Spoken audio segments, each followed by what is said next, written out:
Dimensión misionera de la vocación cristiana. Antes que nada, tenemos que recordar que la palabra vocación viene del latín y significa lo mismo que llamada o envío. Cuando hablamos de vocación nos referimos a la llamada de Dios que hace a cada cristiano o cristiana. La vocación es un don de Dios para el llamado y para la iglesia. En la iglesia se habla de escalas de vocaciones, pues dentro de la misma hay funciones que son importantes que otras. Se habla de 4 vocaciones: la vocación sacerdotal, la vocación religiosa, la vocación de matrimonio y la vocación laical. Toda vocación cristiana viene de Dios y es un don de Dios. Pero veamos un poquito más lo que son las vocaciones.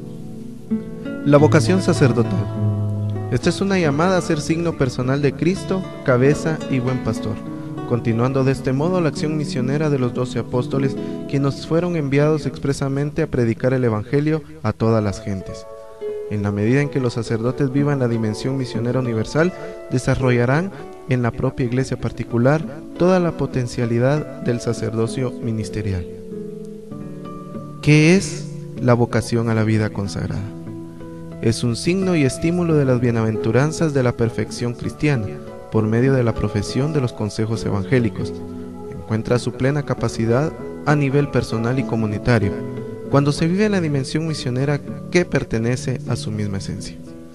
Una comunidad cristiana no puede considerarse madura según las exigencias de la naturaleza misma de la iglesia, si no está en ella el signo de perfección y de escatología o de encuentro final con Cristo, esto es, la vida consagrada.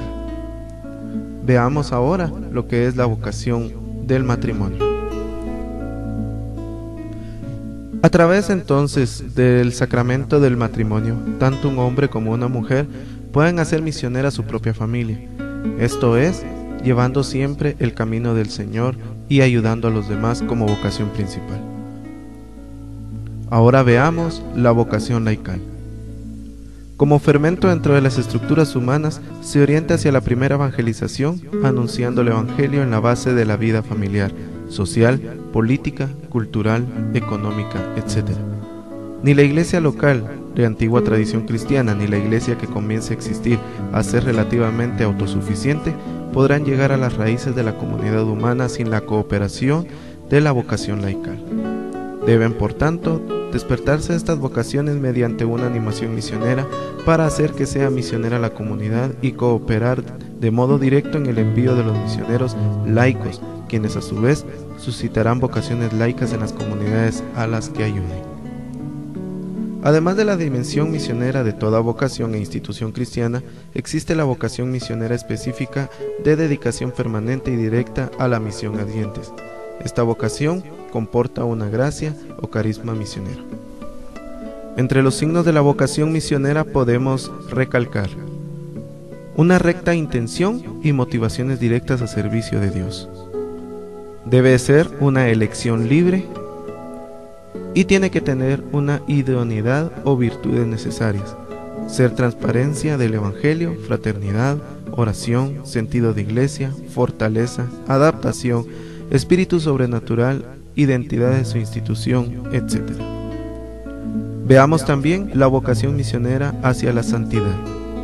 No podemos permanecer tranquilos si pensamos en los millones de hermanos nuestros, redimidos también por la sangre de Cristo, que viven sin conocer el amor de Dios.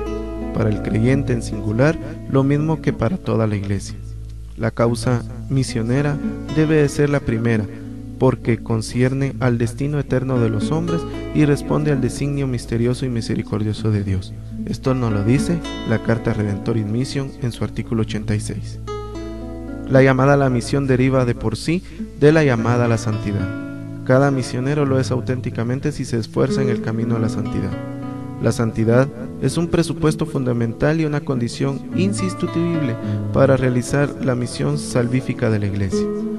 La vocación universal está estrechamente unida a la vocación universal a la misión. Todo fiel está llamado a la misión.